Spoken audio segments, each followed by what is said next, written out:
Bueno, buenas noches. Mi nombre es Eduardo Flores, soy editor de Grijalbo. A nombre de la editorial le damos las gracias al Fondo de Cultura Económica por prestarnos este espacio y por supuesto también a la magistrada María Emilia y al doctor Pérez Ricard por acompañarnos en la presentación de este libro, que también pues, nos da mucha alegría tenerlo con nosotros. El segundo libro que publicamos, digamos, como de esta colección. Con Hernán ya tenemos otros libros de él antes, pero es un gusto que sea nuestro autor y que también tengamos la oportunidad de presentar este libro, un libro también en el que pues sin duda ha sido muy valiente Hernán en publicar estas cosas y ha ido como a contracorriente de amenazas, han tratado de detenerlo de cierta manera para que no escriba esto, pero ha sido muy valiente en seguir publicándolo. Y bueno, con nosotros ya sabes que cuentas con apoyo y bueno, pues es un gusto que seas nuestro autor y que estén aquí acompañándonos para presentar el libro. Yo no digo más, el análisis ya vendrá de los expertos y también de Hernán. Y bueno, muchas gracias por acompañarnos también aquí. Gracias. Muchas gracias, Lalo. Pues muchas gracias. El día de hoy estamos presentando El Ministro del Poder, es mi 9º libro y el segundo de esta serie sobre la justicia, el negocio de la justicia en México, que inició con Traición en Palacio, un libro que se publicó hace 2 años. Y me acompañan en la mesa la magistrada María Emilia Molina y el doctor Carlos Pérez Ricard, académico del CIDE, columnista, politólogo, a quien todos ustedes conocen. Y pues vamos primero a empezar con la lectura que hizo Carlos de este libro y después escucharíamos las palabras de la magistrada María Emilia Molina, que algunos de ustedes ya conocen, pero que voy a presentar en un rato más. Muchas gracias a los dos por estar aquí.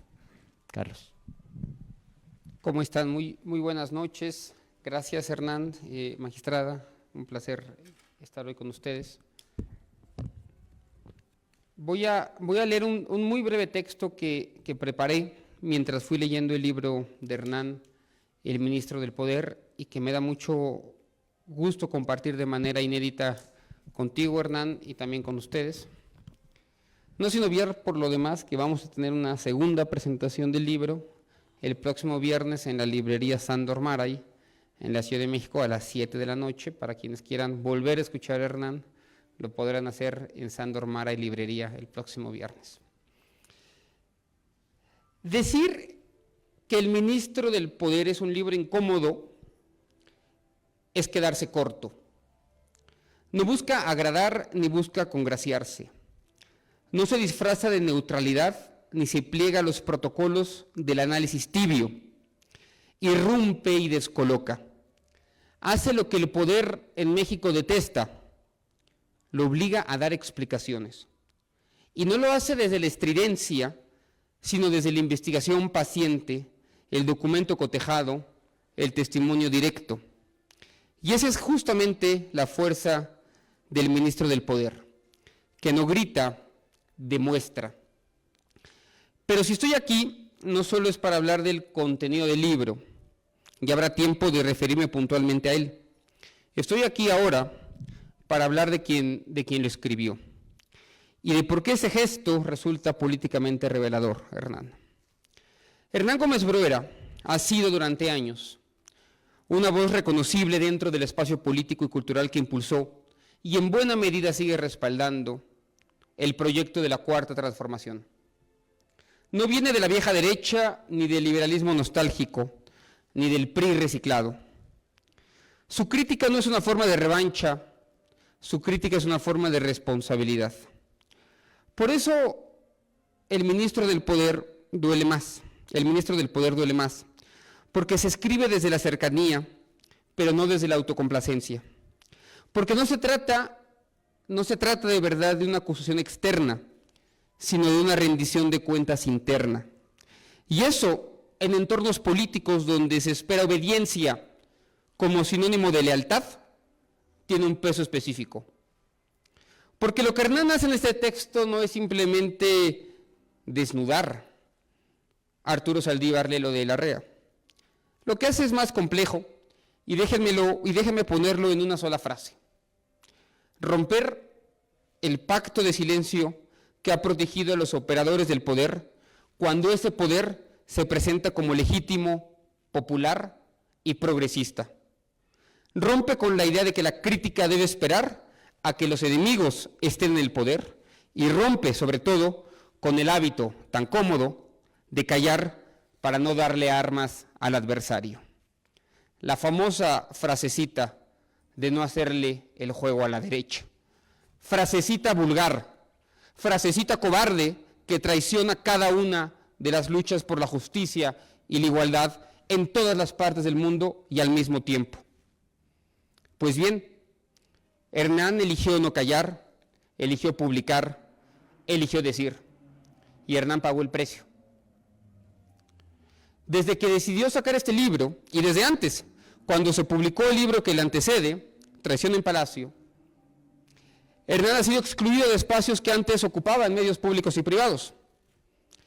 Hernán ha sido atacado por los extremos, por quienes consideran que toda crítica es traición y por quienes le perdonaron haber defendido alguna vez una política que sí es redistributiva y que tiene una visión progresista del Estado. Pero el mayor costo, con toda franqueza, no vino de los enemigos previsibles, sino de los supuestos aliados. El desamparo dentro del obradorismo, la retirada de espacios, la cancelación de invitaciones, el silencio de los que sabían y prefirieron callar, esa es la verdadera herida. Porque ahí se revela, perdonen que lo diga así también, una fragilidad mayor, la incapacidad del movimiento para convivir con su crítica. Y eso debería preocuparnos a todos, más allá del nombre de Hernán Gómez Bruera. Y luego está claro lo que Hernán dice en el libro, porque lo que Hernán dice en el libro incomoda. Que Arturo Saldívar no fue un jurista independiente que se nos quiso vender, que operó en más de una ocasión como un funcionario político, que intervino en procesos judiciales, que presionó a colegas, que acomodó criterios jurídicos al calendario presidencial y que todo eso lo hizo desde una trinchera ideológica. No lo hizo desde una trinchera ideológica, sino desde la presidencia del máximo tribunal del país. Es decir, desde el lugar donde se supone que la ley debe resistir incluso y especialmente frente a las urgencias del poder. Pero el libro no se agota en el retrato de un hombre. Su objetivo no es biográfico, como tampoco fue biográfico Traición en Palacio. Es estructural. El ministro del Poder es una radiografía de una lógica de gobierno que disolvió, mucho que me duele el decirlo así, la frontera entre lo institucional y lo faccioso, entre el Poder Judicial y el político, entre el cargo público y el encargo partidista. Es un análisis de cómo el presidencialismo, incluso en sus versiones progresistas y populares, tiende a capturar lo que debería estar diseñado para contenerlo. Hay una parte particularmente inquietante del libro, la que muestra cómo el poder, cuando se asume como una expresión de una voluntad moral superior, deja de verse a sí mismo como un poder, se convierte en cruzada. Y en nombre de esa cruzada, todo se vuelve admisible. Presionar a un juez, intimidar a una magistrada o a un tribunal, negociar la ley según convenga. La popularidad y los 30 millones de votos se convierten en indulgencia. El supuesto mandato histórico en coartada. El resultado es perverso. Un poder que actúa como si no tuviera que rendir cuentas porque se cree y se sabe del lado correcto de la historia. Pero estar del lado correcto no es una patente de corso, no exime de escrutinio, no absuelve prematuramente y mucho menos habilita la captura de instituciones que precisamente deberían protegernos de cualquier poder, sea no liberal, sea maoísta o socialdemócrata o de izquierda, que pretenda no tener límites. Y en ese sentido, Hernán no solo describe una traición al espíritu republicano, documenta la normalización de esa misma traición. El punto ya no es que Saldívar haya actuado políticamente, es que mucha gente lo supo, lo aceptó y lo justificamos. En nombre de una estrategia mayor, de un bien superior, de una causa histórica. Esta racionalización es quizás el síntoma más grave, cuando el abuso se vuelve táctica y la crítica es amenaza. Y por eso este libro importa, no por el escándalo, sino por el precedente, porque muestra con evidencia cómo el poder puede funcionar sin frenos, incluso cuando viene envuelto en discursos de justicia social y redistribución. Porque nos recuerda que el verdadero riesgo para la democracia no siempre viene de la derecha, ni de los viejos partidos, ni de los intereses criminales o de los intereses económicos. A veces el riesgo viene desde adentro, cuando los nuestros empiezan a parecerse demasiado a lo que juraron combatir.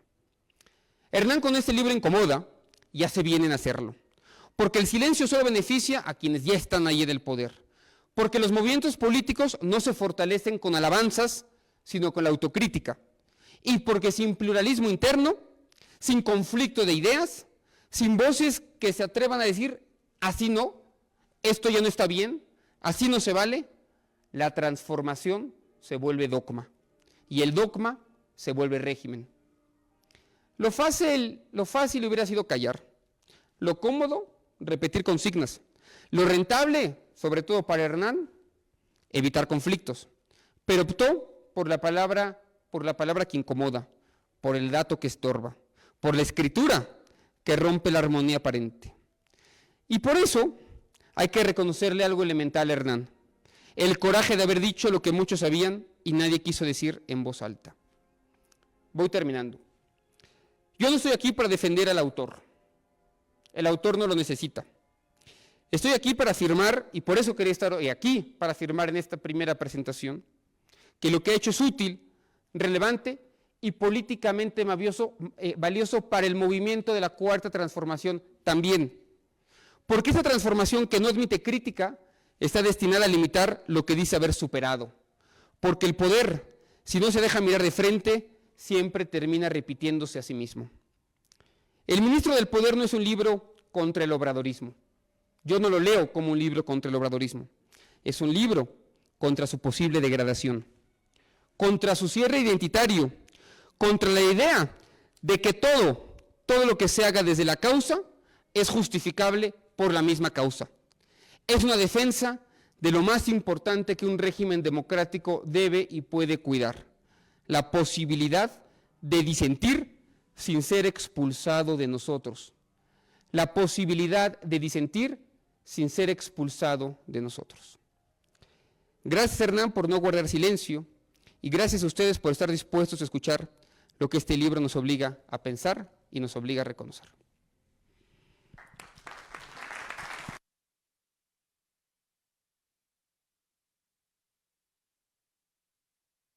Gracias, Carlos. Bueno, para mí tus palabras son muy significativas, porque además eres un referente muy importante para mí, que leo todas las semanas y que además yo siempre he pensado que es importante que dentro de las voces que tienen simpatía hacia la 4T haya capacidad de crítica y de autocrítica, y creo que tú eres una de las voces y de las plumas que mejor ha hecho eso, y por eso valoro doblemente lo que acabas de decir. Quisiera ahora contarles que para este libro, a diferencia quizás del anterior, en el que muchas personas tuvieron miedo de dar sus nombres, ese miedo se ha ido rompiendo.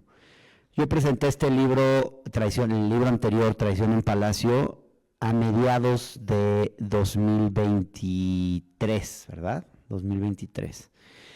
9 meses después cayó en el Consejo de la Judicatura en abril, el 9 de abril de 2024, ya en plena campaña electoral, una denuncia en contra de Arturo Saldívar y de varios de sus operadores, en la cual pues el modus operandi del que yo hablaba en Traición en Palacio se veía claramente reflejado, y el nombre del ex consejero jurídico que fue, digamos, que es el protagonista del libro anterior, aparecía ahí claramente. Y a partir de ahí se inició una investigación muy amplia en la UJIRA, que es la unidad que lleva a cabo las investigaciones al interior del Consejo de la Judicatura.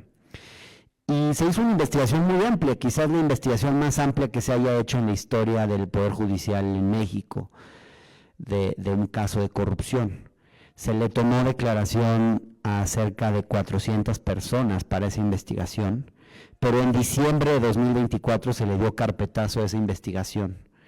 Y como siempre en México, se hizo además esto un poquito antes de que iniciara el Guadalupe Reyes, y solamente 2 periódicos, después de que el tema había sido un escándalo durante los meses de abril y mayo del 2024, en diciembre se cerró la investigación por el voto de 4 consejeros de la Judicatura y nunca supimos nada, digamos, no se dieron mayores razones, solo 2 medios de comunicación lo reportaron, El País y Reforma, y como si el tema como si aquí nunca hubiera pasado nada. Yo en este libro, además de decir quién es realmente Arturo Saldívar, he querido también contar esa historia de lo que ocurrió durante su mandato y que mejor que nadie la cuentan pues los jueces y magistrados que fueron objeto de presiones, de intimidaciones, de extorsión, etcétera, etcétera. En la presentación que hicimos a los medios me acompañaron el juez Roldán, que recordarán ustedes cómo se filtraron una serie de audios donde él era presionado por Carlos Alpizar, el principal operador de Arturo Saldívar. Esos audios aparecieron en mayo de 2024. Y me acompañó también la magistrada Elba Sánchez Pozos.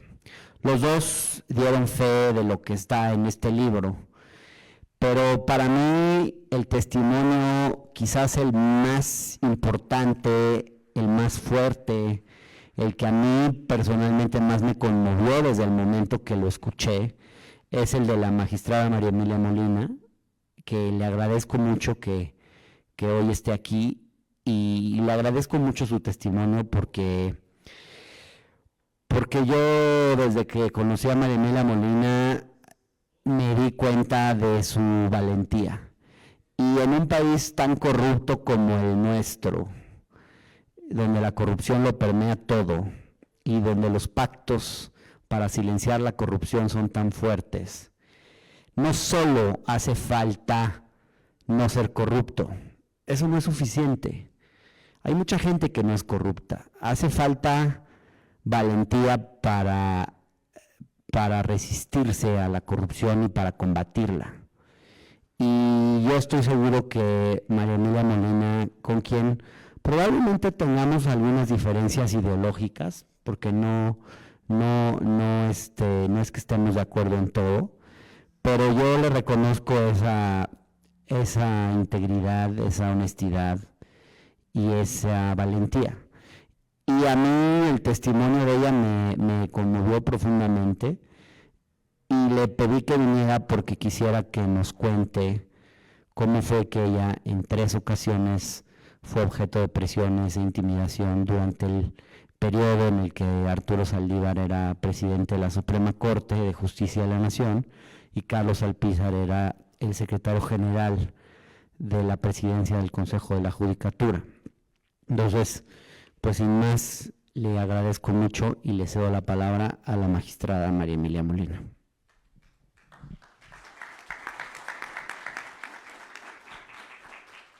Muchas gracias, por la invitación. Buenas tardes a todos y a todas. Yo primero voy también a agradecer la valentía de Hernán desde una perspectiva totalmente distinta. Efectivamente tenemos algunas diferencias ideológicas, pero hay otras que tenemos coincidencia. Y parte de la coincidencia es que creo que en este país necesitamos identificar sin filias ni fobias cuando las cosas están bien y cuando las cosas están mal. Porque que todo se convierta en que está bien solo porque tenemos coincidencia ideológica, o que todo se convierte en que está mal porque tenemos coincidencia o no coincidencia ideológica, termina por polarizar y por eliminar cualquier siquiera raciocinio de lo que está sucediendo. Desde mi función como juzgadora, tengo 27 años de carrera judicial, yo agradezco este libro, agradezco tu valentía, agradezco que nos hayas escuchado, porque sobre todo en el momento que vive México, donde se nos ha puesto la etiqueta de que todo lo que está mal en México es culpa de los jueces porque todos los jueces somos corruptos, esto demuestra que no todos somos corruptos y que finalmente nos hemos enfrentado a presiones que nadie más se entera y que no necesitamos aplausos de nadie y que tampoco necesitamos nada para ser personas juzgadoras que podemos seguir actuando con independencia. Hay una parte de lo que para mí era muy doloroso en todo este proceso de lo que viví, que ahora haré una breve reseña, para mayores informes en el libro, pero para mí era muy doloroso que dentro de la propia institución, el entonces presidente de la Corte, que tenía un discurso que en principio todo el mundo creímos, en contra de la corrupción, y que era doloroso porque nos afectaba, porque hubo muchas políticas internas que se suponía eran para combatir la corrupción, y era la misma persona que utilizaba todo el poder del Estado para presionarnos por un asunto. Y eso verdaderamente, o sea, no lo puedo transmitir porque se necesita ser juzgadora de carrera judicial para entender lo que es haber dado tu vida con un proyecto de vida, de haber entrado a los 20 y tantos años, a hacer toda una carrera judicial con la mira de seguir siendo juzgadora durante toda tu vida. Y no para hacerlos ricos, sino solo por un afán de verdad de vocación de resolver los asuntos. Cuando yo fui jueza de distrito y mi primera adscripción fue Islas Marías. Estuve en Islas Marías, tuve muchas amenazas en ese momento por parte del cártel de Sinaloa y después de casi 3 años de estar ahí me mandan a Jalisco, a un juzgado de distrito de Jalisco, yo soy de Jalisco, y entonces digamos que yo pensaba que todo iba a estar perfecto ahí, ¿no? Regresaba a mi materia, que era materia administrativa, estaba con mi familia, o sea, todo tenía que ser muy bueno. Pero resulta que había algunos asuntos donde tenía interés directo el gobierno del Estado, que me empiezan a presionar desde el gobierno del Estado, o sea, y las presiones eran de todos los tipos, o sea, desde ir y amenazar, me dejaron en algún momento una hielera con partes de animales en un paso peatonal que está cerca de Ciudad Judicial, con mi nombre, me ofrecieron departamentos, o sea, bueno, lo que se les pueda ocurrir. Y la verdad es que yo, en principio, si llegaban a mi oficina y me decían algo, les decía, tienen 2 minutos para salir de mi oficina, si no le hablo a seguridad y al Ministerio Público. Pero yo no contaba con que una persona muy cercana al gobernador era también muy cercana, un familiar, de un consejero de la Judicatura Federal. Y entonces, bueno, este consejero convence al entonces ministro presidente, me cambian de adscripción a Monclova y me abren un procedimiento de investigación diciendo que yo tenía nexos con el cártel Jalisco Nueva Generación. Aquí voy a hacer una acotación. Si verdaderamente eso hubiera sido cierto, si yo hubiera tenido nexos con ese cártel, mandarme a Coahuila era una sentencia de muerte, porque el cártel que está allá es el contrario al Jalisco Nueva Generación. Entonces, digamos que dentro de todo esto era una forma de dejarme pues un poco, no solo expuesta, sino también como que yo supiera que la presión era o dices que sí, o vas a tener un problema que ni siquiera nadie se va a poner a ayudarte. Yo en ese momento tenía escolta, nos fuimos a Monclova, yo lo único que exigí fue que la investigación comenzara rápido y comenzara bien. Esa investigación se concluyó, Arturo Saldívar firmó las conclusiones de las investigaciones, pues obviamente reconociendo que no había absolutamente nada. Pero incluso en Monclova recibo otro tipo de amenazas y la solución de Arturo Saldívar fue quitarme la escolta. Entonces me dejan con las amenazas del cártel de allá.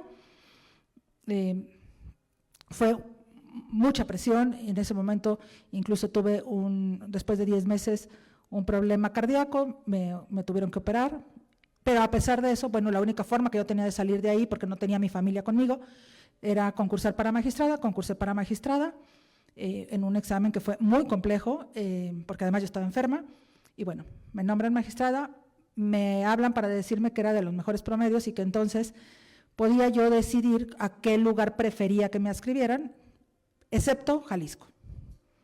Entonces, donde quieras, pero hasta ahí. Ah, bueno, pues entonces donde quieran ustedes, pues ¿para qué me preguntan? Me mandan a Mazatlán, a un colegiado civil, es decir, donde en los colegiados civiles lo que resolvemos son asuntos entre particulares, cuestiones de arrendamiento, cuestiones de contratos, de seguros, cuestiones familiares. A lo que me quiero referir es que no es en esos tipos de tribunales donde tenemos asuntos que tienen relación con cuestiones del gobierno. Entonces, en principio son puros asuntos familiares, entre particulares. Estando yo en el colegiado de Mazatlán, me hablan del Consejo de la Judicatura, el operador del ministro presidente, y me dicen que había un asunto que no era de mí, era de otro magistrado, que por un interés de la nación, es un interés de seguridad de la nación, necesitaban que ya se resolviera y que además se le negara el amparo a la parte quejosa. A mí, en principio, pues me sorprendió muchísimo porque pues un asunto civil por interés de la nación, pues, ¿qué sería, no? Entonces yo les dije, pero no soy la ponente, entonces yo no puedo hacer nada. Hablo con el magistrado y le dije, oiga, acabo de recibir esta llamada, lo pongo en alerta solo porque pues hay una presión por parte del Consejo. Yo, obviamente, cuando me hablaron les dije, pues yo no voy a meterme en eso y voy a hacer como que nunca nadie me dijo un sentido para este asunto. Porque eso todos sabemos que es un delito. Entonces no voy a hacer como que no lo escuché y se acabó. Probablemente eso es poco valiente, pero contextualizándolo es como cuando las desapariciones de personas las comete la misma fiscalía. O sea, ¿cómo vas y denuncias si el que te va a tomar la denuncia es el que te está hablando para pedirte algo que es indebido? Entonces, bueno, eso pasó un 23 de febrero. El 24 de febrero estaba yo en la calle en Mazatlán, en la zona dorada, con una de mis secretarias. Llegó un comando de 9 personas con armas largas y cortas, nos encañonan, nos bajan de la camioneta, le dicen a mi secretaria que se tiene que ir a la esquina, que se diera la vuelta, y a mí me ponen 3 pistolas en la cabeza. Mentiría si les digo que me dijeron porque no me acuerdo. O sea, yo lo único que estaba pensando en ese momento es me van a matar. Me van a matar, tengo 4 hijos, uno de mis hijos estaba solo en la casa, y yo lo único que pensaba era, ¿cómo le van a decir la noticia? No, y también pensabas en tus expedientes, me contaste. Sí. Es que la locura es… Ajá. Es que los expedientes los pensé ya que me bajaron de la camioneta. Primero era, pues, me van a matar. Y me dicen, ¿dónde están las llaves? Les digo, ahí. No, agáchate y dame las llaves. Entonces, yo cuando me agacho por las llaves, me ponen la pistola en la nuca y dije, pues claro, me van a matar aquí. O sea, lo que quieren es que esté agachada para matarme. Y no, evidentemente. Y entonces me bajan del lugar de adelante, me abren la puerta de atrás, yo muy obediente me subo atrás, ¿no? Pues dije, entonces me van a levantar. Me dicen, no, bájate. Y yo traía en la parte de atrás unos expedientes, porque los iba a revisar en la noche en la casa, la computadora oficial, y bueno, mi bolsa y con mis cosas. Y entonces yo, o sea, estaba encañonada, pero entonces volteé y les dije, déjame bajar mi expediente. Ya sé que nadie lo puede entender, pero todos los del Poder Judicial hacemos lo mismo. Es una locura, pero siempre lo hacemos. Porque, a ver, por favor, quíteme lo que quiera, pero no el expediente. De verdad, o sea, pero todo el mundo, o sea, tengo muchísimas compañeras a las que les han robado el vehículo, la bolsa, lo que sea, y llévese lo que, o sea, tome mi computadora, o sea, le doy las llaves de mi casa, vaya y recoja la computadora de allá, pero deme el expediente, porque es un problemón además. Entonces, bueno, no me dejan bajar el expediente, no me dejan bajar nada, y se van. Hasta el día de hoy no sé por qué me dejaron ahí.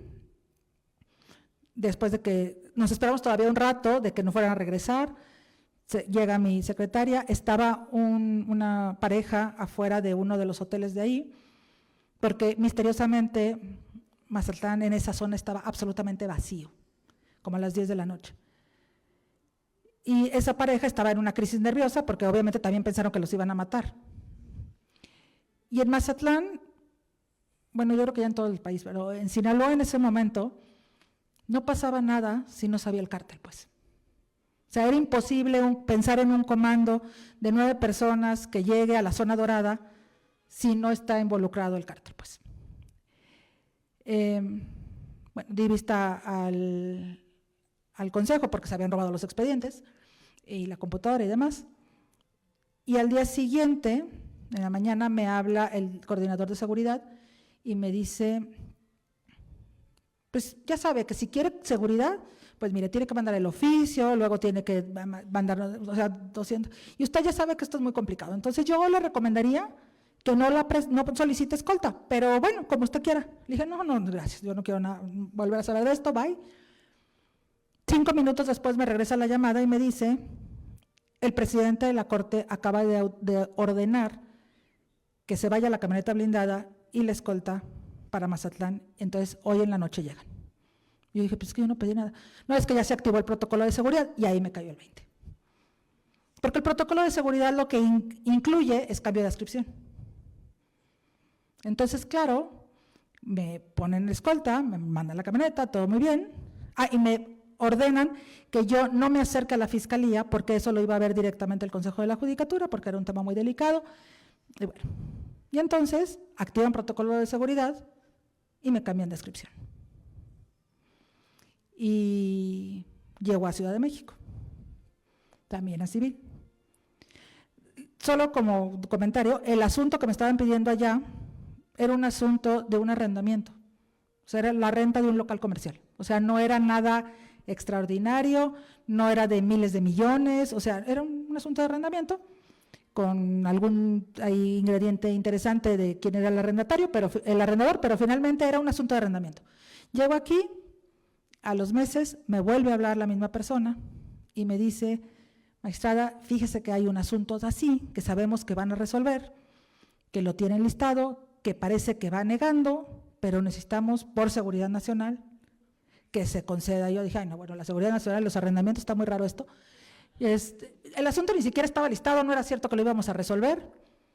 Y así se me olvidó, o sea, finalmente yo le hablé a Arturo Guerrero, que era el secretario general de Pleno en ese momento, y le digo, a ver, ya estuvo bueno, porque lo de Mazatlán ya pasó, pero pues otra vez. Dije, no sé qué está pasando, pero me pidieron esto de este asunto. Y entonces, necesito que le digas a tu jefe algo. Dije, una de dos.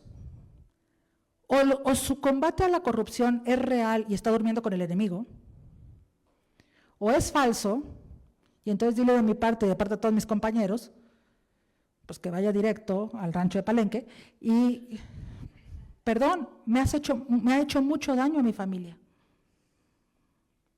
Y mi vida ya estuvo en riesgo. O sea, perdón, aunque haya sido montaje, o sea, no lo sé, porque de verdad no lo sé, ¿y si se le escapa una bala a alguien? O sea, pues no se vale jugar con la vida así.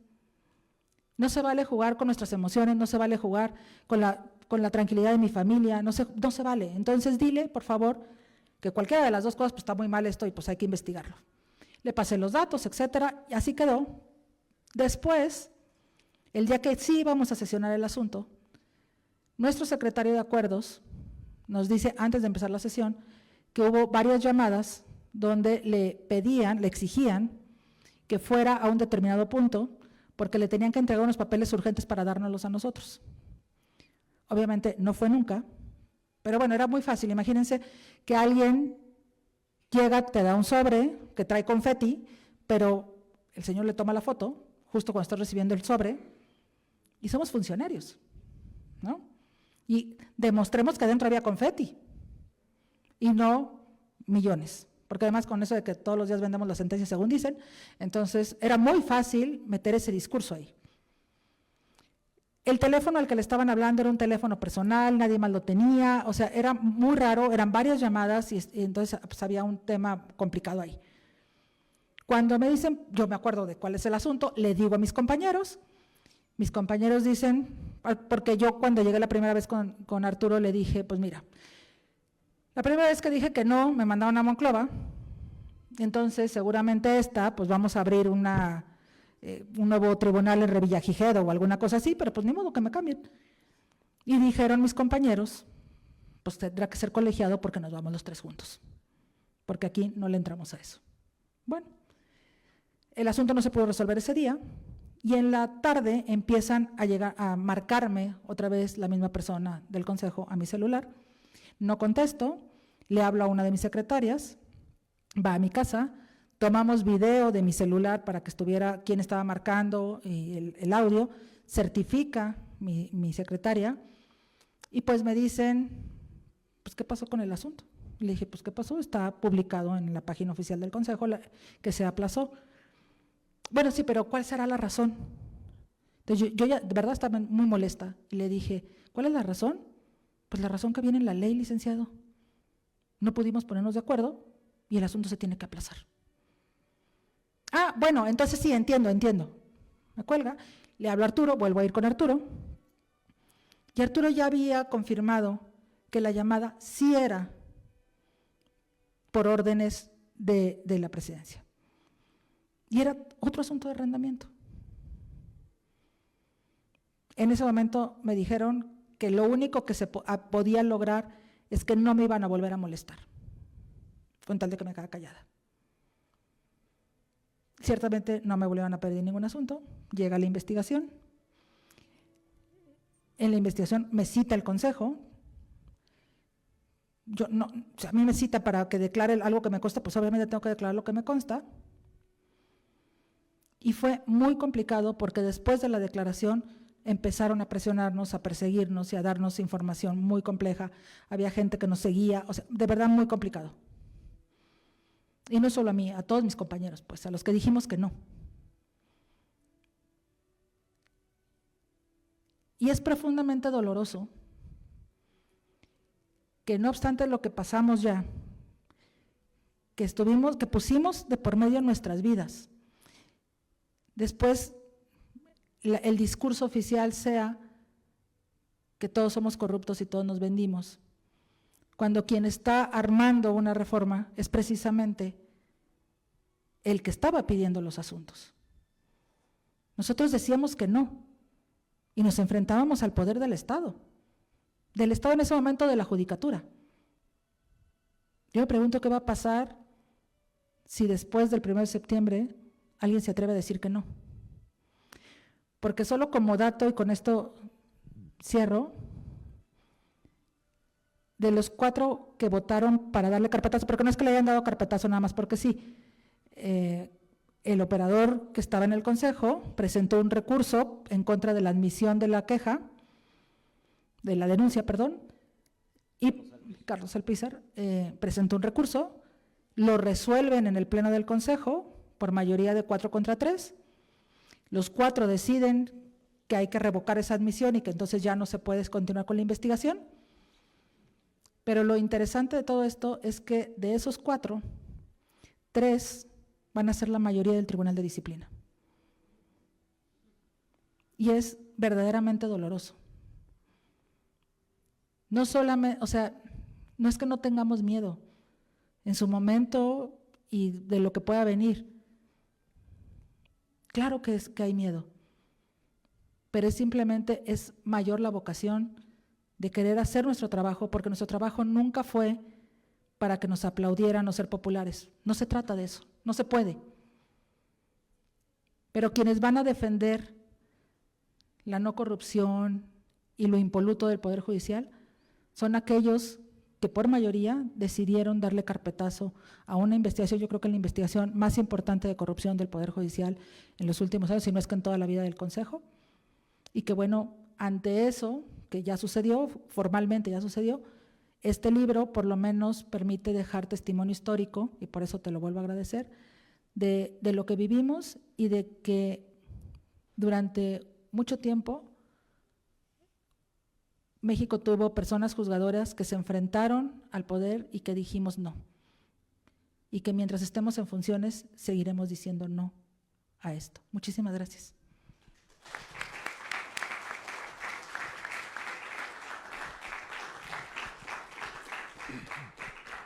Muchas gracias, magistrada. La magistrada María Emilia Molina me comentó desde antes de esta presentación que tendría que marcharse temprano por otros compromisos que tiene, entonces, magistrada, en el momento que necesites irte, lo entendemos perfectamente.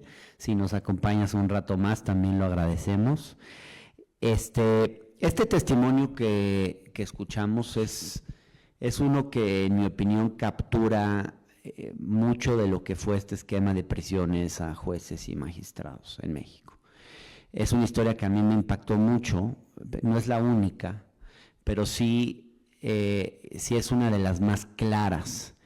No es que las presiones a jueces y magistrados hayan empezado con Arturo Saldívar, siempre todo juez, todo magistrado siempre es presionado y en México siempre eso ha ocurrido, pero quizás los mecanismos, los esquemas de presión eran más sutiles, más cuidadosos y no llegaron a los niveles que tuvieron durante el periodo de Arturo Saldívar. A veces se obtenían favores de ciertos jueces y magistrados por la vía de la persuasión, por la vía de la zanahoria y a veces por la vía del garrote. Yo hablo de esto en el 9º capítulo del libro, donde describo las diferentes formas de presión que había sobre jueces y magistrados. Y un dato que me parece revelador es lo que ocurrió con el número de investigaciones que se abrieron entre el periodo de 2018 y 2022. Y no sé si se alcance a ver por ahí, pero está en la página 161 del libro, los que ya lo tengan y pueden checarlo. En 2018 apenas se abrieron 210 investigaciones. Cuando llegó Saldívar, eso creció ya a 864. Para el último año eran 1967, casi 2,000 investigaciones. La UJIRA, que es la unidad de investigaciones del Consejo de la Judicatura, ni siquiera tiene la capacidad de hacer tantas investigaciones. O sea, el hecho de abrirle investigaciones a las personas juzgadoras era una manera de someterlas. Muchas de estas investigaciones no llegaron a nada. Yo diría, por ejemplo, que no comparto, por ejemplo, las posturas en materia de eléctricas del juez Gómez Fierro, por ejemplo. Pero el hecho de que se le hayan abierto investigaciones como las que se le abrieron, que no llegaron a nada, pero que se le expuso como un corrupto en la mañanera, y después se abrieron investigaciones que nunca llegaron a nada, pues era una manera de someter a los jueces. Y lo grave de todo este esquema de presiones sobre jueces es que no solo fueron para temas políticos. O sea, decía Carlos, Arturo Saldívar actuó políticamente. Es mucho más que eso, porque es más grave en la medida en que los casos por los cuales presionaban a jueces y magistrados no solo eran para facilitarle la vida a la administración de López Obrador. Hasta ahí yo creo que podría entenderlo.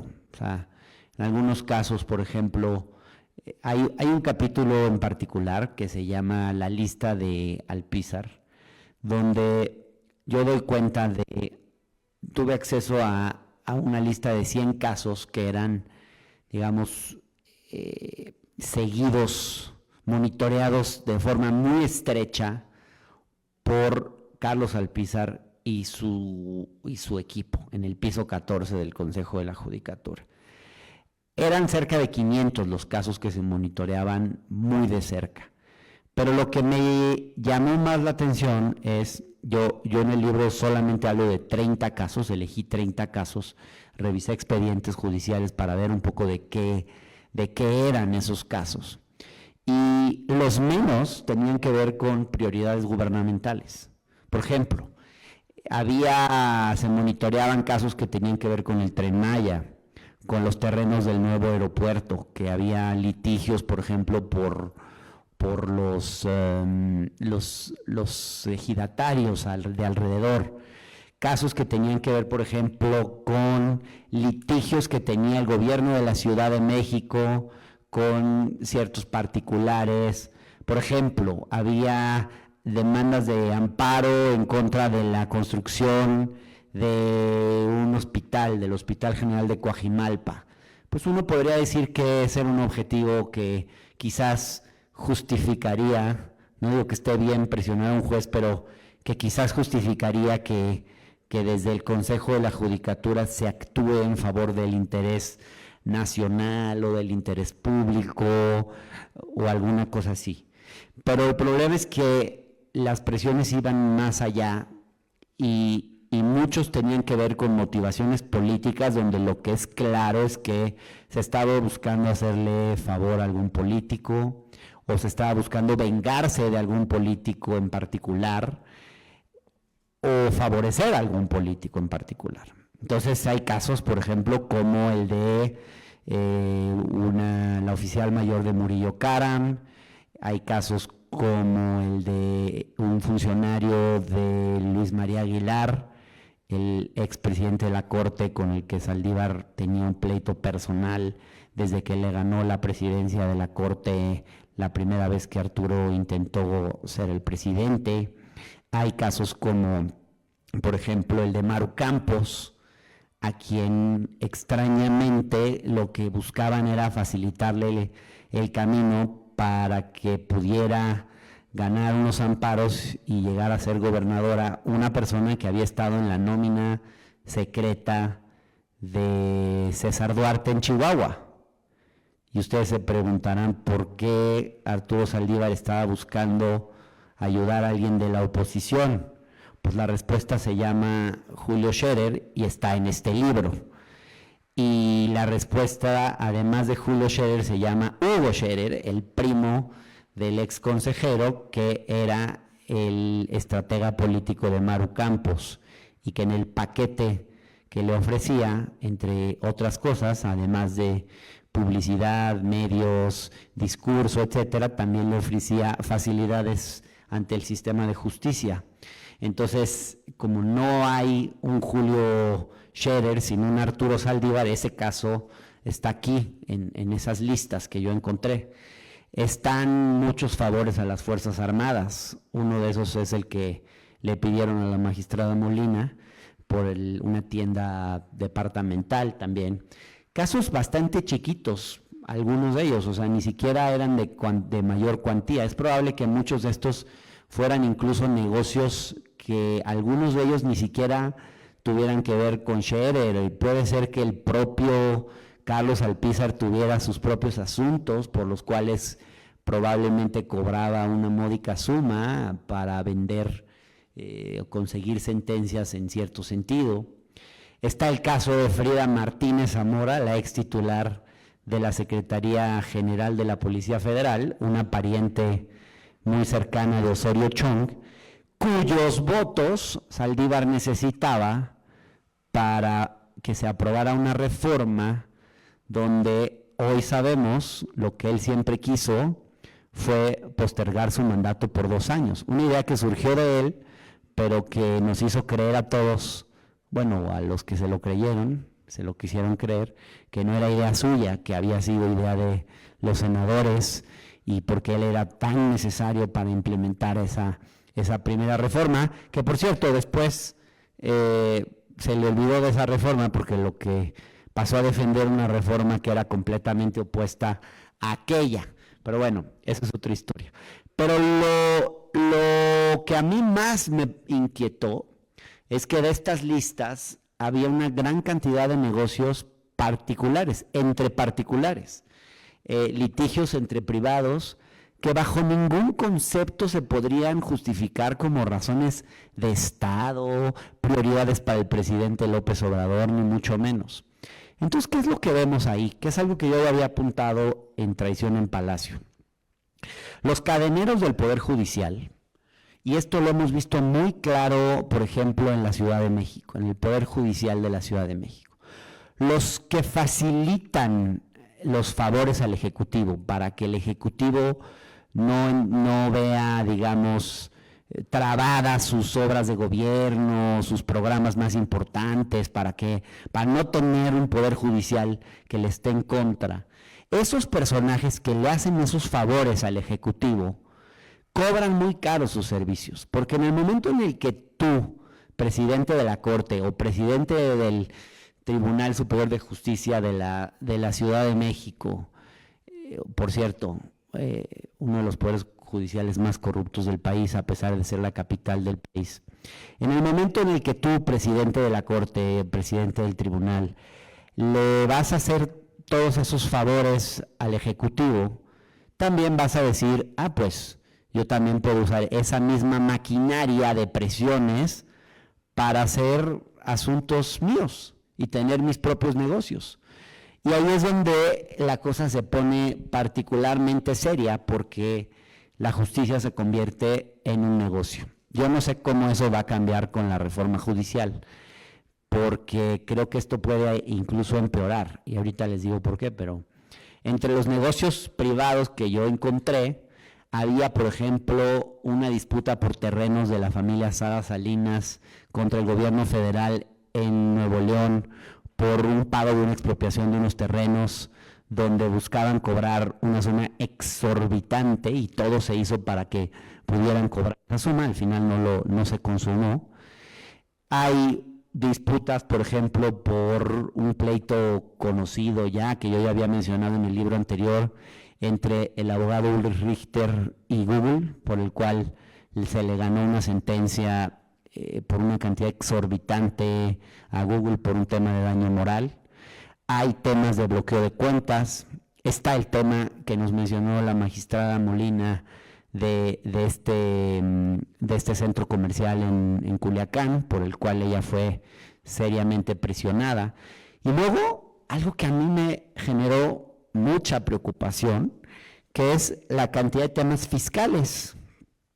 Teníamos un gobierno y un presidente que yo diría uno de sus grandes logros, y creo que él mismo siempre se enorgulleció, fue el tema de cobrarle impuestos a los grandes capitales.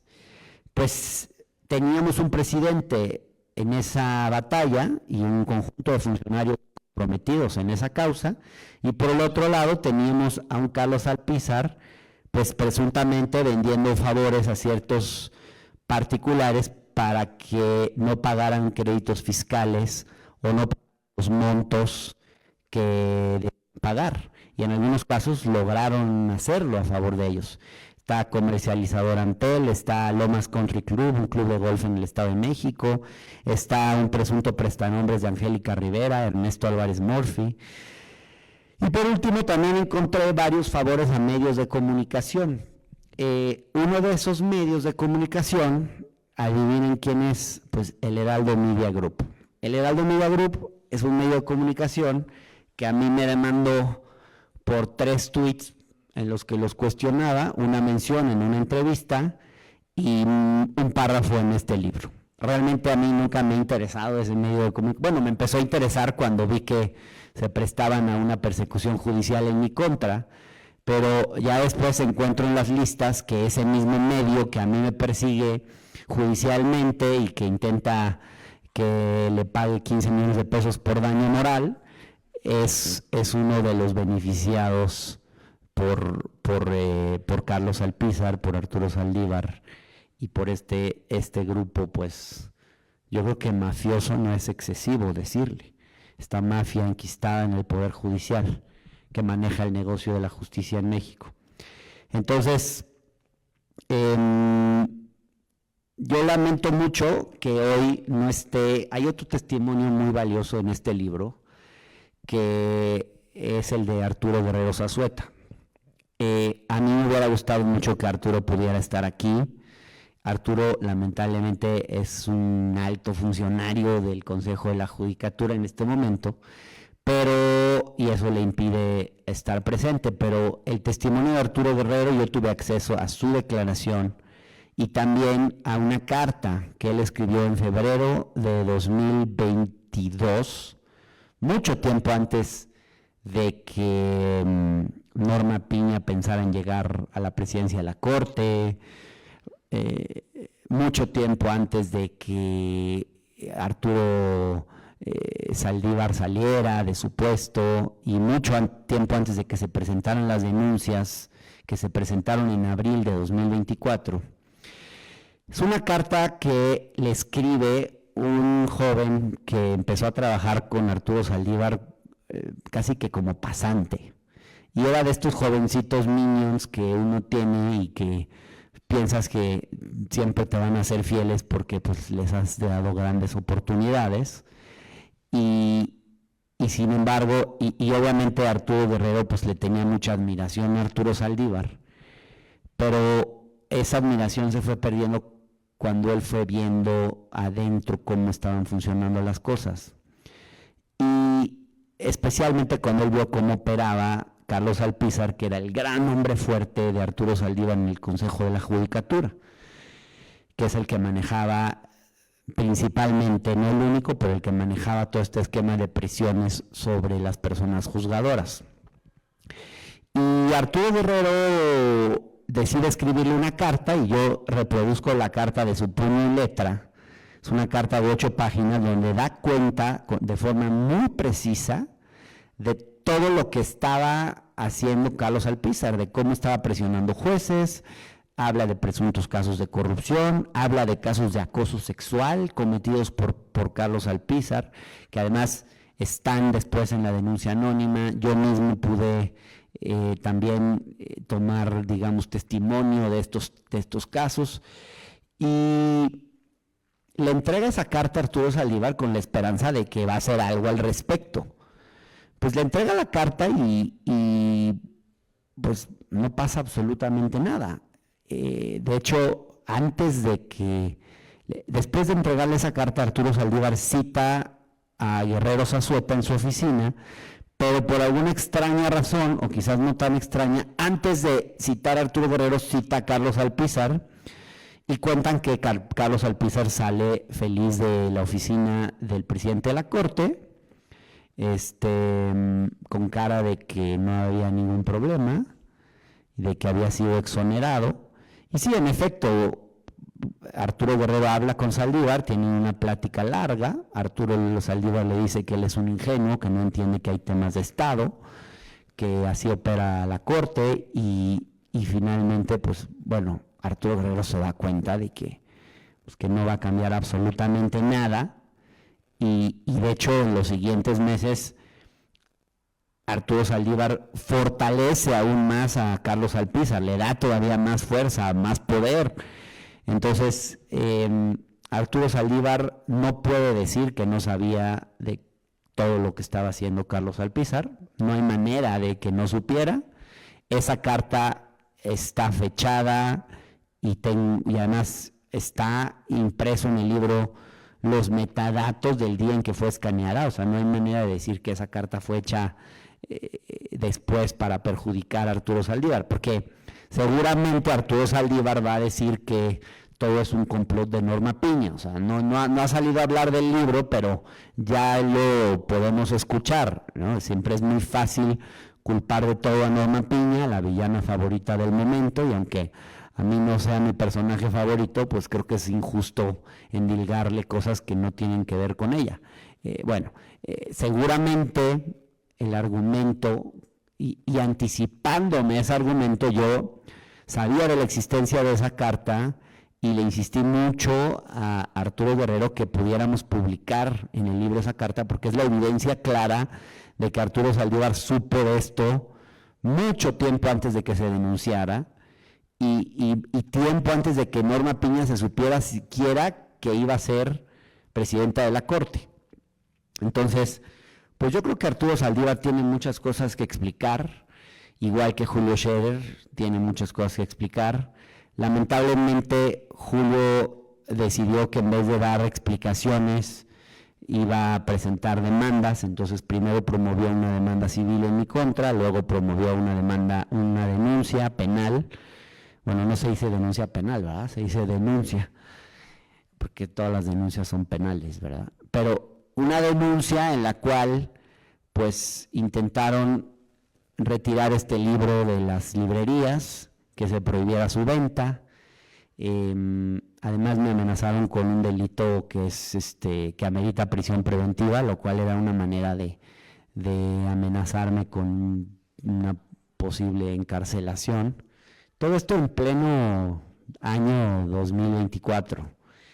Cosas que yo me he sorprendido de que sigan pasando en nuestro país y que tengamos, sobre todo en un periodo muy oscuro en la Fiscalía de la Ciudad de México, cuando sale Ernestina Godoy y antes de que entre Berta Alcalde, en el que se le dio la razón a los abogados de Julio Scherer, que utilizando a un tercero presentaron esa denuncia.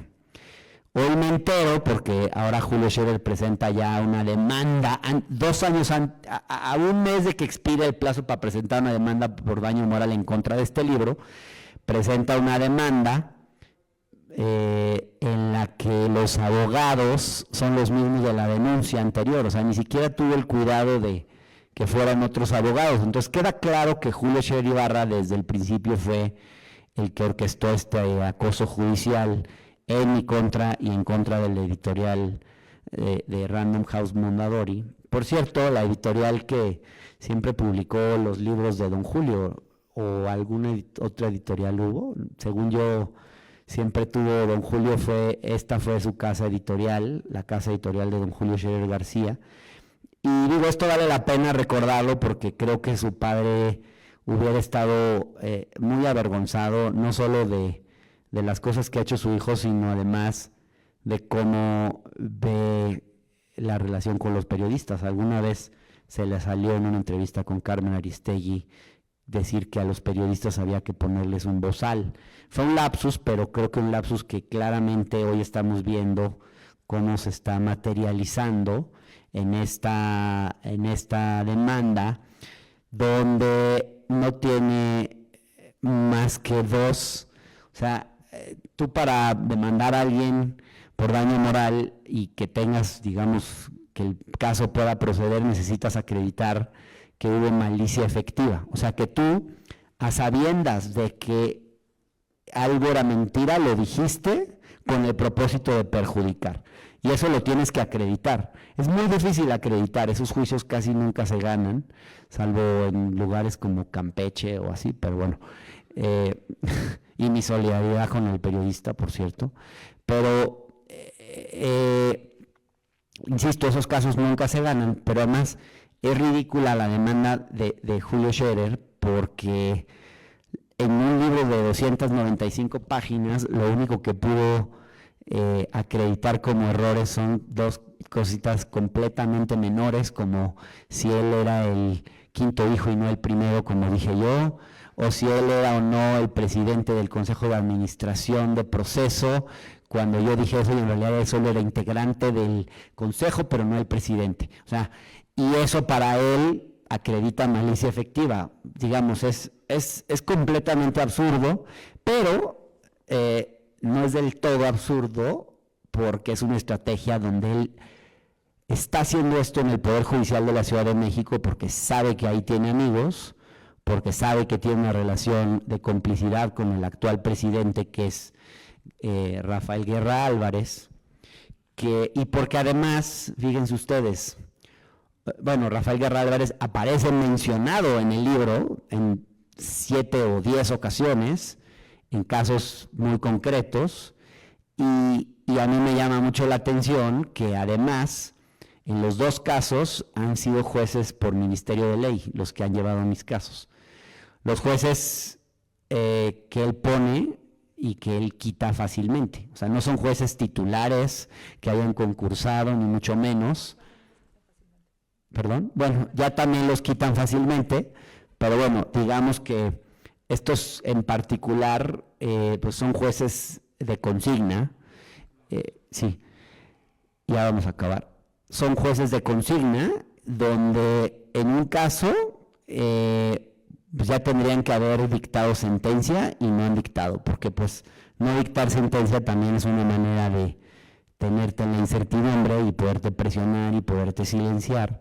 Y en el otro caso, en el segundo, en el más reciente, pues también ha caído en un caso, fíjense, en un juez que hoy me enteré por una de mis fuentes, que es un juez que falló en el tema Cruz Azul y que Rafael Guerra lo puso a encargarse del tema Cruz Azul, que es uno de los que yo trato en mi libro. Entonces, el Poder Judicial de la Ciudad de México es absolutamente parcial y no puede, digamos, no puede llevar un caso como el mío con la más mínima objetividad e imparcialidad. Entonces, pues yo creo que lo que vamos a plantear es quitarle la competencia al Poder Judicial de la Ciudad de México y esperemos que esto proceda y que el Poder Judicial Federal pueda estar a cargo de este asunto. Pero en fin, les cuento esto porque parte de toda esta experiencia de escribir estos 2 libros pues ha sido enfrentar estos procesos donde lo que han querido es doblarme para que yo ya no investigue. Y obviamente ellos sabían que pues esto era la punta del iceberg y que la historia no estaba completa, y cuando tú escribes un libro como este, pues te empiezan a llegar más testimonios, más versiones, y entonces pues desde entonces he sufrido amenazas, censura, y también pues este acoso judicial, pero bueno, aún así pues no nos dejamos doblar y sacamos este libro, El Ministro del Poder, porque había que contar la historia completa, y yo personalmente porque no voté ni por López Obrador en 2018, ni por Claudia Sheinbaum en 2024 para vivir en un país donde se busca imponer el silencio por la fuerza, y porque creo que hemos recorrido un largo camino para vivir en un país de libertades y creo que no podemos dar ni un paso atrás en esa lucha que le ha costado mucho a muchas generaciones. Así que bueno, con esto pues terminamos. Ya no hubo tiempo para preguntas, ¿verdad? ¿O sí hay? ¿Sí? Ah, bueno, perfecto. Entonces, abrimos espacio para preguntas. Si nos pueden dar su nombre, decir a quién va dirigida la pregunta y tratar de que sean preguntas más que discursos por el tiempo, ¿no? Muchas gracias. Federico Anaya, y gracias por estar aquí. Me da mucho gusto que estés acá. Si hubiera yo votado en la elección judicial, eras una de mis opciones, nada más que al final preferí no votar. Lo cual es un error en mi opinión, pero hay que ser concretos. Creo que hay que hacer caso a lo que nos decía Carlos. Dejar de lado la anécdota, aunque sí tengo una pregunta sobre la anécdota. De los 4 votos en el Consejo de la Judicatura que echaron atrás la investigación, ya tenemos 3, que son Maya, Batis y De Gives, en quienes yo confío completamente, pero ¿quién fue el cuarto? Esa es una anécdota que me gustaría hacer, esa es una pregunta concreta. Pero la otra cosa es lo que dijo Carlos, que es la estructura. Y aquí mi pregunta es, Arturo Saldívar, y por cierto, en mi opinión, todos los presidentes y la presidenta posterior, pueden hacer y pudo hacer todo lo que hizo, no en cuanto que fuera ministro de la Corte ni presidente de la Corte, sino en cuanto que era presidente del Consejo de la Judicatura. Ese es uno de los elementos centrales de la reforma. ¿Qué opinan los compañeros en la mesa de cómo queda integrado ahora la administración judicial?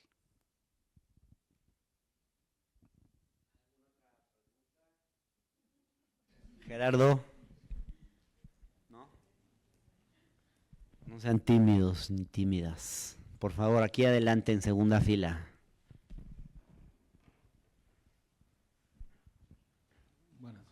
Buenas noches. Una pregunta concreta, como bien dices. Después de esa esperanza del 2018 de votar y de volver a votar en el 24, ¿cuál crees tú que es el pensamiento o el actuar por sí o por otros de Claudia respecto a lo que estamos deslumbrados por el descubrimiento del odioso comportamiento que ha tenido el ministro Saldívar? ¿Cuál sería el pensamiento, no? Y solamente un comentario final. Manuel Buendía, estaría orgulloso de ti. No, hombre. Gracias, pero... Gracias. ¿Una más por ahí? ¿Alguna? A ver, allá atrás, por favor. Juan Carlos. Hola Hernán, hola a todos los presentes. Primero, por supuesto, el reconocimiento, Hernán, no es fácil. Me ha tocado también enfrentar demandas por trabajo periodístico y sé el desgaste que genera, ¿no? Entonces, solidaridad y reconocimiento porque es algo muy pesado y aparte de darte el tiempo para escribir libros, creo que es bastante de reconocimiento por parte tuya. Y la pregunta, pues mira, me gustaría mucho saber tu opinión. Obviamente sé que las fuentes a veces nadie las va a decir ni las va a comentar, pero al igual que tú, muchos, como lo acabas de señalar, muchos votamos por este cambio de régimen desde el 2018, ahora en el 2024, porque se supone que la cuarta transformación es un cambio de régimen precisamente. Y ahora, bueno, esta pasada elección judicial, que ya todos tenemos nuestra opinión, algunos, como bien dicen, la idea de ir a votar, otros que no, pero bueno, el resultado ahí está, ahí van a estar estas autoridades por muchos años. Pero ¿qué estaría dentro de esa calidad moral con la que estás escribiendo estos libros? ¿Qué le dirías al partido Morena en concreto para que se complemente esta cuarta transformación o este cambio de régimen en algo en el que podamos confiar en un pleno Estado de Derecho, en una reforma judicial que nos dé garantías para poder vivir jurídicamente tranquilos, Hernán? ¿Quieres empezar, Carlos? Si les parece, un par de minutos y antes de darle la palabra final a Hernán. Hablamos muy poco del libro en cuestión, el ministro del Poder y yo, además soy librero. Esperaré que compráramos bien el libro en Sándor Máray el viernes, en lugar de comprarlo acá, pero cómprenlo. Es un libro que se lee muy bien, quiero decir, es un libro que se lee muy bien. Ojalá, Federico, si tienes tiempo, puedes estar el viernes con nosotros. Creo que sería fenomenal que pudiéramos acompañarnos a presentarlo justamente en Sándor Máray el próximo viernes. Es un libro que se lee muy bien. Me parece que tiene, Hernán, en los dos libros, tanto en el de Scherer como en el de Saldívar, la capacidad de ir más allá de la anécdota. Utiliza un personaje para hablar de la estructura, utiliza anécdotas, casos emblemáticos que ilustran un mundo más amplio, utiliza fractales para iluminar, para echar luz, para esclarecer casos más amplios. Y entonces no se lee como solamente, digamos, una biografía de un personaje en particular, sino como un personaje en particular, dadas las posibilidades que advierte el sistema, es capaz de tomar provecho de ello. Y una de las cosas de las que toma este personaje provecho es justamente del hecho de que estuviesen vinculados el Consejo de la Judicatura y la Presidencia de la Corte. Cada vez que le conviene, dice que debe desvincularse, cada vez que le conviene, decide que tienen que permanecer unidas, como es el caso con la fallida reelección en el año 2022 justamente como presidente de la Corte. Es fascinante ver cómo este personaje en particular va cambiando sus posiciones según va el viento, con artículos de nexos en el sexenio de Peña Nieto, otros tantos en el de Calderón, luego con López Obrador, y cómo se acomoda. Pero lo menos relevante es, insisto, él, sino el sistema que le da cobijo. Atendiendo a la pregunta que hace Federico, bueno, me parece que es una muy buena idea que se desvinculen y se desliguen estos dos, digamos, instrumentos, aunque no queda claro cómo va a resultar la composición del órgano de administración, que es una parte muy importante. Pero sí me quedan muchas dudas sobre el poder tremendo que va a tener el Tribunal de Disciplina y prácticamente personal sobre el resto del Poder Judicial Federal, y me parece muy problemático que 5 personas tengan, más allá de sus nombres, y sobre todo personas que además son muy veteranas, tengan la capacidad para castigar y decidir sobre el futuro de cientos, o bueno, de miles de funcionarios públicos. Me parece que hay un problema estructural en la forma en la que está concebido, y vamos a terminar viendo las consecuencias de esto. Quiero decir una palabra o dos sobre el desacierto que supone, tengo que decirlo en este foro y en cualquiera que tenga oportunidad de estar, de haber vinculado el ciclo electoral a la impartición de justicia en todos los sentidos. Los jueces penales en particular, por no decir los civiles o los administrativos, va a imperar más una lógica de anarquía más que una lógica vertical o de poder político, porque lo que vamos a empezar a ver más, no porque no hubiera antes, seguramente lo había, sino un montón de jueces con unas posibilidades infinitas justamente para corromperse, si no es que ya lo hicieron durante el ciclo electoral. Me parece que avanzamos, lo decía Diego Valadez en una excelente entrevista que recomiendo con René Delgado, más a un estado de anarquía y más que a un estado de tiranía en el que prácticamente ellos van a poder hacer lo que quieran. Es muy peligroso, y en ese sentido es momento de rectificar. Esta no era una sesión sobre la reforma judicial, pero hay que decirlo, quienes tenemos oportunidad de decirlo. Claudia Sheinbaum tiene en el siguiente periodo legislativo la posibilidad de rectificar ahí donde se tiene que rectificar. Creo que es una buena noticia que la Secretaría de Gobernación haya anunciado que se necesitan reformas muy importantes, porque sí es importante quiénes son las personas que están, y ojalá tú, Federico, hubiera estado ahí en la nueva Corte, pero más importante que las personas son las estructuras que van a habilitar lo que hacen esas personas. Termino con una última reflexión. El peor remedio es el silencio. En este momento la autocrítica en la cuarta transformación es más importante que nunca. Es una frase cliché, pero sí lo pienso, porque aquí en los siguientes meses nos podemos estar jugando la posibilidad realmente de no avanzar hacia un sistema opaco, poco transparente, saber dónde reformar, qué se hizo mal, aceptar las limitaciones que tuvo la reforma judicial y poder avanzar hacia un derrotero distinto.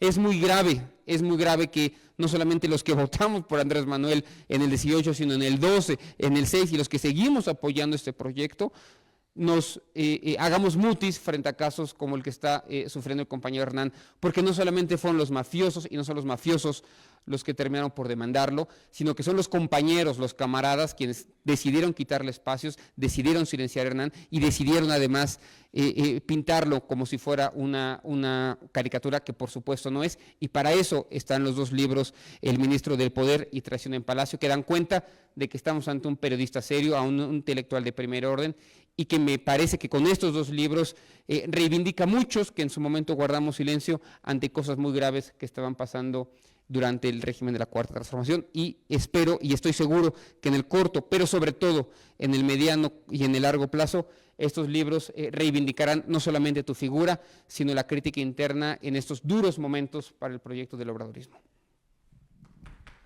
Muchísimas gracias, Carlos. Gracias. Bueno, ¿quién es el cuarto voto? Y creo que eso fue evidente desde el que decidieron la violación a las suspensiones, el consejero Molina, que no es mi primo, por cierto. Pero son los 4 que han estado teniendo las mayorías. Finalmente eso es público y él es. Bueno, respecto de si la separación entre la presidencia de la Corte y la presidencia del Consejo de la Judicatura, creo que es algo que lo veníamos incluso pidiendo desde hace muchos años. El problema es que no se quedó en eso.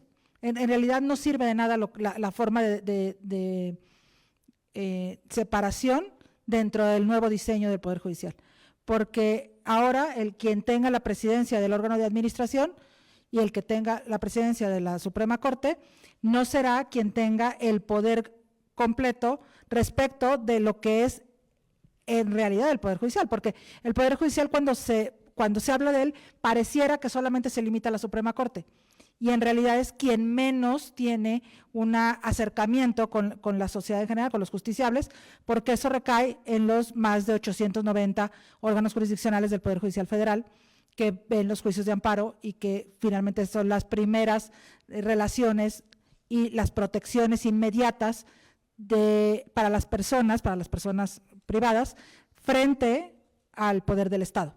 Porque de eso se trata el juicio de amparo. El juicio de amparo finalmente es cómo protegemos los derechos humanos de los que tienen mucho, de los que tienen poco, de los que están no los estamos viendo, de los que han sido discriminados históricamente, pero también de los que no han sido discriminados históricamente. Los derechos humanos son para todos y todos, y entonces las personas juzgadoras, quienes estamos no en la Suprema Corte, sino digamos en la línea de batalla regular, ese es el músculo, por decirlo de alguna forma, del Poder Judicial, y no va a estar tampoco en el órgano el poder ni para proteger ni para presionar, sino en el Tribunal de Disciplina, por un lado, pero el diseño de la reforma, por ejemplo, en el caso que les conté de Mazatlán, si no hubiera sido como activar un protocolo de manera facciosa, sino que hubiera sido verdaderamente un tema de seguridad, o sea, un tema real de que el cártel me hubiera amenazado solamente, pues el cambio de adscripción es una medida de protección, de seguridad a los jueces. Hoy por hoy la reforma prohíbe eso, entonces no se puede. Entonces, si un juez es amenazado en Sinaloa, en Chihuahua, en donde sea, una de dos, o se va o pacta, porque digo, pues tampoco somos mártires, ¿no? Entonces, ¿qué vamos a hacer? Porque está prohibido el cambio de adscripción. Entonces, es esta parte que el diseño nos está complicando cualquier forma de poder. Creo que utilizarán otros medios para presionar. Las presiones a través del Tribunal de Disciplina, que como bien dicen, a ver, el hecho de que sea quien investigue, quien sancione en primera instancia y quien resuelva los recursos en contra de la sanción de primera instancia, hace a un órgano de 5 personas hiperpoderoso, es un metatribunal que incluso puede revisar los criterios de los ministros y ministras, y entonces, porque lo que se justificaba era a los ministros y ministras nadie los revisa, lo cual no es cierto porque pues hay juicio político en el Senado, pero entonces a los magistrados del Tribunal de Disciplina pues nadie los revisa tampoco, o sea, siempre tiene que haber un tope, pues si no, ¿cómo le hacemos? Pero justo el diseño hace que se diluya la ventaja que podría tener de la división de las presidencias. Entonces, bueno, eso es lo que yo creo, y no había ninguna otra pregunta, ¿verdad? Muchas gracias, magistrada. Bueno, gracias por tus preguntas, Federico, y me sumo a la invitación que te hace Carlos. Nos gustaría mucho que estuvieras el viernes a las 7 en la librería Sándor Márai para que pudieras ser uno de los comentaristas del libro. Creo que sería muy útil, podríamos tener una discusión muy provechosa. El tema de la separación de la presidencia del Consejo de la Judicatura de la Corte me parece muy importante. Yo desde que se planteó la reforma señalé que era una buena idea. De hecho, es una de las conclusiones del libro anterior, separar la presidencia de la Corte del Consejo de la Judicatura. Pero adivinen quién fue el que se opuso terminantemente a eso en su momento, Arturo Saldívar. Cuando se presentó el 12 de febrero de 2020 la reforma judicial en la mañanera, dijo: les comento que en varias ocasiones el presidente, el consejero jurídico y yo comentamos que el Poder Judicial Federal no requería una reforma estructural. La conformación y el diseño constitucional de la Corte y el Consejo es adecuada. Tan lo es que durante el último año hemos podido avanzar en reformas internas muy trascendentes para transformar el Poder Judicial de la Federación. Además, emprender ahora una reforma que modifique la estructura de la Corte o del Consejo podría atentar contra la independencia judicial y debilitar a la institución cuando lo que se requiere es un Poder Judicial fuerte, independiente, legitimado y prestigiado. ¿Cuál es la verdadera razón de que no se suprimiera, de que no se reformara eso? Pues que Arturo Saldívar era el primer interesado en tener y centralizar todo el poder enorme que implica que la presidencia de la Corte y el Consejo recaiga en una misma persona, y que además, si además pensamos que toda esa reforma la hizo Arturo Saldívar secretamente aspirando a ser él el que se iba a quedar 2 años más, pues ¿por qué iba a hacer una reforma que le quitara poder? Yo señalé que ese es justo uno de los puntos que causan y que explican la corrupción del Poder Judicial. Ojalá que el nuevo Tribunal de Disciplina pueda servir para hacer, digamos, ese otro, que haga las veces de un consejo de la judicatura que pueda disciplinar y etcétera. Ahora, hay cosas que me preocupan, y el dato que dio la magistrada Molina de que 3 de los 4 votaron porque no pudiéramos saber qué pasó durante los años de Saldívar, pues a mí no me da muy buena espina de entrada. De estos 3 que hoy están en el Tribunal de Disciplina, Celia Maya, Bernardo Batis y Verónica de Gibés, yo creo que Celia Maya y Bernardo Batis no son personas corruptas. Del resto prefiero no pronunciarme. Pero el problema, como yo decía al principio, es que pues no hace falta con no ser corrupto. Si te bajan una línea que es exonera a Carlos Alpizar, cuando ellos saben, Celia Maya y Bernardo Batis saben mejor que nadie cómo se manejó Arturo Saldívar y Carlos Alpizar durante esos años. Entonces, que ellos, a sabiendas de todo eso, hayan votado porque se cierre la investigación y los mexicanos no podamos saber qué pasó en ese periodo oscuro de nuestra historia, pues de entrada no es una buena carta de presentación, hay que convenir eso. ¿Cuál es el pensamiento de Claudia Sheinbaum sobre Arturo Saldívar? Si entendí bien la pregunta. Miren, yo estoy convencido de que Claudia Sheinbaum nunca ha confiado realmente en Arturo Saldívar. Creo que Arturo Saldívar fue una de las imposiciones que tuvo en su campaña y uno de los personajes a los que él tuvo que cobijar. Desde el principio que se integró a la campaña fue claro que era una fuente de problemas y de escándalos. De hecho, no sé si se acuerdan, pero secuestró la campaña de Claudia durante 3 semanas, más o menos. O sea, había días que se hablaba más de Saldívar que de la candidata a la presidencia. Cuando él a lo que aspiraba era por lo menos ser consejero jurídico de la presidencia y convertirse pues en un segundo Julio Scherer desde ese puesto.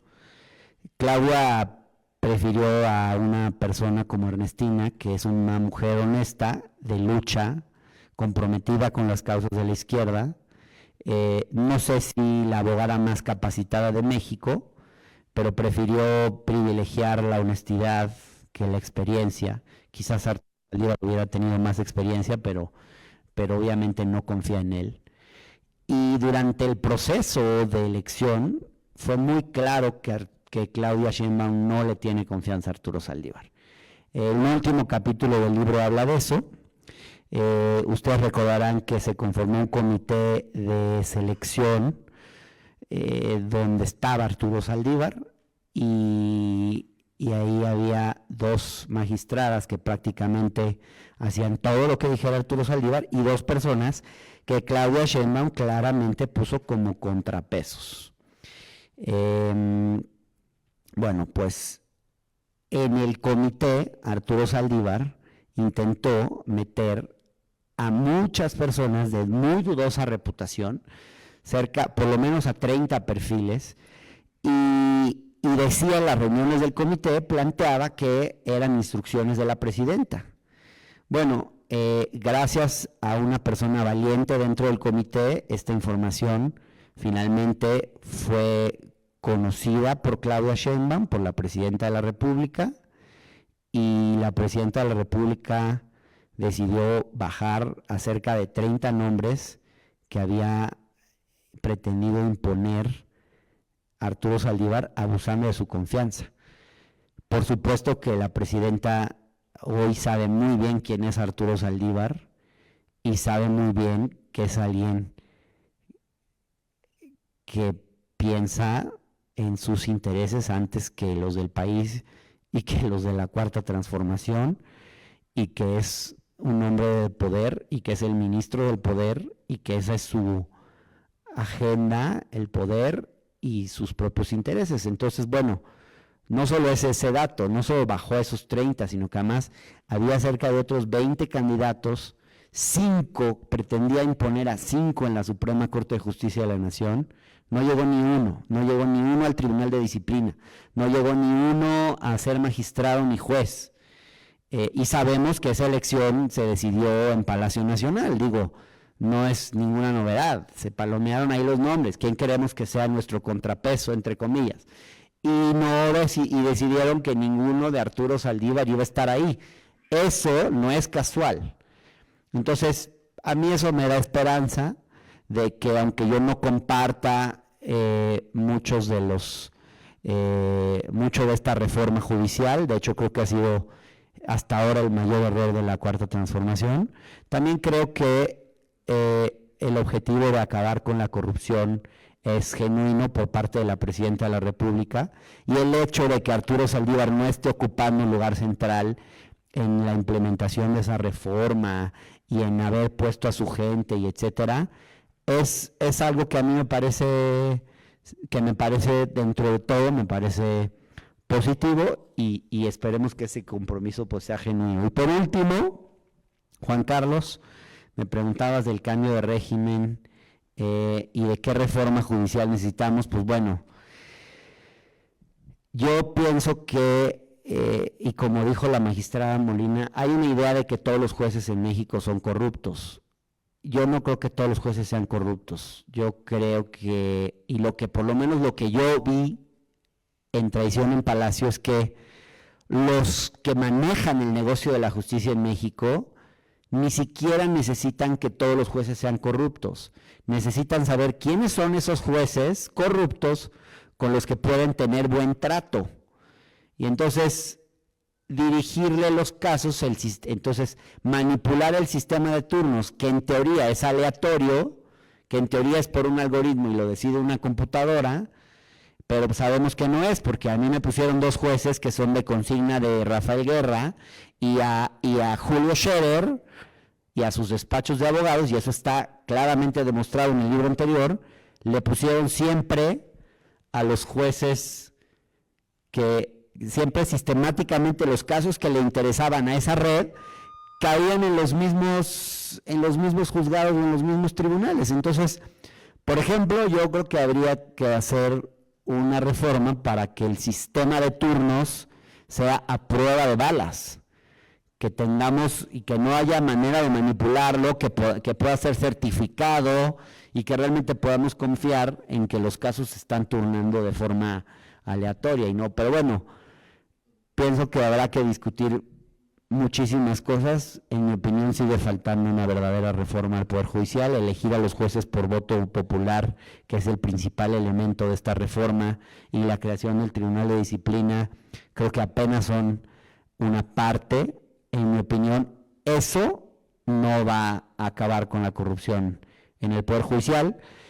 Creo que en cierta manera incluso podría ser la corrupción peor, que sería muy triste. Digo, no lo puedo asegurar, pero el hecho de que los diputados o los senadores sean electos no los hace menos corruptos. No veo por qué los jueces tendrían que serlo menos por el hecho de haber sido electos. Pero bueno, pues les agradezco muchísimo a todas y todos su presencia. Si pueden venir el viernes a la discusión que vamos a tener en la librería Sandor Mara a las 7 de la noche, están muy invitados, Emilio Bondé número 7. También quiero decirles que vamos a tener una discusión más académica sobre este libro en el Instituto de Investigaciones Jurídicas de la UNAM, el lunes a las 11 de la mañana, con 5 académicos que leyeron el libro y que quieren darle una discusión más académica, y entonces también ahí, si tienen interés, también están bienvenidos. Muchas gracias y buenas noches.